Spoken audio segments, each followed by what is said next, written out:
Often on the show, we talk about the gaming space, and yes, it's hotting up, and we speak about creators and all the cool things happening, the launches, but it's nothing without the hardware and software provided by companies like HP and by the gentleman with me today, Vickram Bedi from HP India. Absolute pleasure to have you on the show. Same here, thank you. Vikram, it's a mega launch for you with the HP Omen series. And what I really like about it is, maybe we could shoot the show tech today from here today because there's a lot of colors. You know, usually our team keeps asking us, saying we want a colorful background. It's looking colorful over here, but these are very powerful machines as well, Vikram. Right. They absolutely are. And color is a great topic to pick on because what is India without color? Absolutely. And, and that shines through in our youth, and our youth loves gaming, and so here we are. And it's been a long journey for us. We started about half a dozen years back, launched a whole portfolio of products way ahead of its time. I remember we brought in the full Omen lineup, laptops, desktops. We even had a Omen backpack with a VR headset. And I got the question at that time also, it's like, do you really see the market? And my response was, look, we work with our consumers a lot. We believe in this company in something called insight-driven innovation. Right. So we research a lot, and we could clearly see the Indian youth just trying to find a way to compete on a global scale. Just the right hardware, just the right technology, and we felt what better way to enable this youth and help them shine than bring them this whole portfolio and allow them to compete on the global scale. And especially in gaming where there is really no bar, there is no age, gender, whatever. And look what they've done. They've brought us to the pinnacle. We're one of the topmost 3 countries in the world in the TAM. Right. And it's all because of the Indian youth and their passion for gaming. And you're leading the market here in India with some of these machines. What I want to understand from you is, look, the Indian market is burgeoning when it comes to gaming. Right. But then there's the casual gamer. Right. Then, of course, there is the hardcore gaming enthusiasts playing in all the esports leagues and whatnot. And then maybe some of them also planning maybe to represent us at the national, international stage as well. How much is this product portfolio geared towards the casual gamer? So he's not, there's no real friction or reluctance to adopt some of this. And how much of it do you think, when HP is coming up with a product, is geared towards the hardcore gaming enthusiasts? One of the ethos we have in this company is being able to offer choice to our customers because we have a lot of scale in our business. We've been leading this market for a long time now, 3 years clear and running at an overall level. Same with gaming as well. So I think for us, it's important to cater to all the gamers out there. In fact, what we wanted to do when we got into gaming was to actually democratize gaming and make it available to everybody. What we heard from the youth a lot was, look, I want a game, it's too expensive, it's not available. So we had used our muscle on offline and online to make it available everywhere, every city, lower price points, even on affordability to buy on installments. So that's basically what we had done, and hence we had come up with a portfolio all the way from the low end for the casual gamers just getting in to the most hardcore gamers who really want the best of the best, and that continues. So we have now embellished the low end, so now you have the latest Victus launching now, Victus 16, which has just come out, which is also a very powerful machine compared to the earlier gen. Correct. Same happens with Omen 16. What we're doing now is again listening to youth. There is also within the hardcore gamer and casual gamer now a new requirement coming up, which is I want to game, but I want to be create as well. And which is something we had also thought about a long time ago, that the PC 2.0 will come where after consumption, which drove a lot of the India digitization story, people will want to create.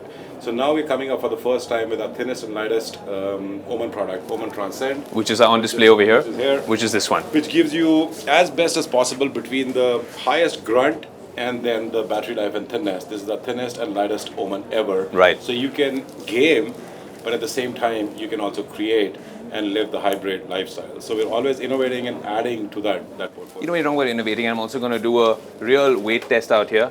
Yes, and for a gaming laptop, that is something I can travel with a lot as well. But Vikram, when we're talking about a gaming infrastructure being built or an ecosystem, the first thing we look at is the hardware because it's tangible.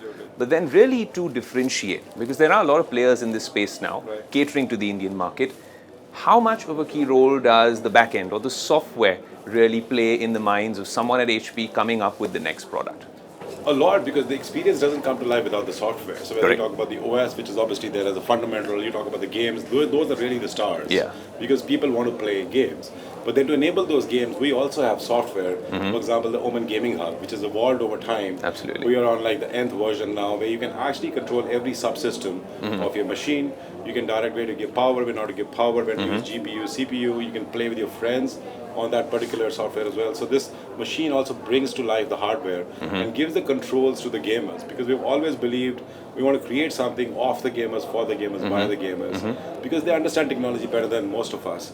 They know how to use it. We just have to give the controls to them. And that's what the Omen Gaming Hub does and allows them to do that. And the same thing runs through even the accessories, like the acquisition that we had done on HyperX. So it also powers them the headsets and the keyboard device as well. And you know, it's interesting now because when you look at big tech around the world, a lot of the companies are looking inwards. And I'm just saying this generally, not only in terms of gaming, because HP really leads the pack with gaming, but if you look at what Apple's doing with their silicon, they have their M2s now, and then you see Google with Tensor. Even the Oppos of the world are experimenting with their own bit. How much does that become a reason to innovate for companies like HP, along with their partners like Intel, to really re-innovate and make sure that these games and this experience is of top-notch quality? It is probably the only reason we'll survive as a tech company, and we've had a long journey. I mean, you could probably say that we are the original, the OG tech startup. Correct. Like decades ago, some people even claim that HP was the one that started Silicon Valley, because it was the first tech startup that came up, and that's quite a statement. Now, to last the test of time, you only do that if you add value to your customers' lives. Absolutely. Pure and simple. They put down their money, they prefer you over everybody else, they make you the leader, because they like the value that you bring to them. And to bring the value to them, sometimes you have to see in areas where they are not able to see yet. For example, like the role of AI in the future, or what's 5G going to do. And that's where we work with our partners, best of breed, Intel, and then really think about like, where could this go? What are the possibilities that we can unlock for our customers? And there is no end to it, it's a journey. And Transcend is an example. So we always have to keep innovating. And you know, the 13 gen CPUs, especially the HX versions that we have inside, like the power they have over the earlier gen is of a similarly high nature. So there is a continuous evolution that needs to be done, because customers are always changing, they want the best, and we have to enable them to be the best. It's interesting you mentioned startup culture and the start of Silicon Valley. Very interesting things happening here in India now, in Bengaluru, here in Gurgaon, even in Mumbai for that matter. A lot of innovation happening. The next unicorn coming by the minute. But when we talk about HP now, you're saying it started off like a startup, but now it's a tech behemoth, right? Leading the pack when it comes to gaming. Every office you go to in India, you will find some form of an HP machine. My first computer rig in my life was HP, even before. He said it. I did, and that's completely from the heart. But my point being that now when we talk about how HP has grown by leaps and bounds, how much of that culture, that startup innovation culture, is still intact, from your experience? We are still very much about the HP way, that Bill and Dave had written, and very much so. Like for us, I mean, my team, our team, the India team, 99.99% is people. Yeah. Like there's no mistake. All we have to do is help people blossom in their own unique way. And nobody is similar, everybody's unique. We have to help them do the best they can. We have a firm belief people show up every day in the morning to do the best they can. Nobody gets up thinking, I'm not going to do well today. It's something that is stopping them from doing their best. So our job as leaders, coaches of the team is to provide them an environment that takes out the bureaucracy, that takes out the issues, and really allows them to. Sometimes I even encourage my team to just it's fine, just design to fail, but fail spectacularly. And do something bold and risky, and we do 10 things, and 5 will work, and 5 won't, we'll kill quick and move on. And that's how you come up with something new, something exciting, because our customers are thinking like that. I mean, we can say, yes, we've got leadership, but our customers are ever hungry, especially this country. That's why we've done so well. We have more youth than anywhere else. It's probably the only country that is getting younger by the day because of the demographic, right? Absolutely. And so they are super hungry, and so are we. And guess what? Our average age is also very low. I mean, my team is a very small team. But what we're able to churn out is because nobody is really doing a job, everybody's living their dream. And that happens when people feel up thinking like, today I'm going to go and make a dent in the universe. And that happens when you really believe in what you're doing and you feel like there's nothing stopping you, only got people who've got your back. And it's fine to fail, it's fine to take a risk, I'll be, fine. And then we move on. And that's what we have built, and I think that's why That's how we treat our partners, by the way. We have partners who have been with us for 30 years, 40 years, 50 years. Same thing with our customers. Because we understand them, we lead in customer support too. So I think it's all about people, basically, at the end of the day. Vikram, it's interesting you spoke about the Indian consumer and the Indian demographic. While it comes with all of those pros, there's also one, I can't call it a con, but a very unique, peculiar situation, which is the Indian consumer is, and we've heard a lot of consumer tech companies talk about this, very, very particular, price conscious, and aware of what you're putting in that particular product. Does that mean that a company like HP, even across their gaming lineup, has to really keep the Indian consumer in mind when you are really designing or planning a product like this? I think what it boils down to, the Indian customer is probably the most effective customer in the world. You know, they will sort out through the things and they will pay, but they will test you and make sure, again, there is value.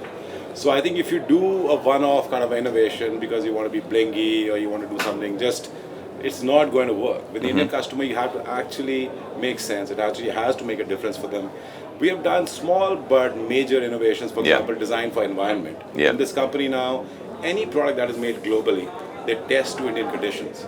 Because which other environment will give them the dust, the heat, the humidity? We've changed the shape of the connectors, the metal that we use in the connectors, the distances, whether it's a yaw connector or not. Just small things, but they go a long way in helping customers in Africa and Latin America, you know, all the other parts of the world. So is India driving the design ethos? Absolutely. It's a big, you know, North Star for the country. Because again, like I said, Indian growth story is not done at all. I think we're just barely at the beginning of what the Indian growth story is going to be. This coming decade or two, we will really get to see what the ability of this particular market is. I'm getting goosebumps saying it, but I'm telling you, we have not even begun on our growth story as a country right now.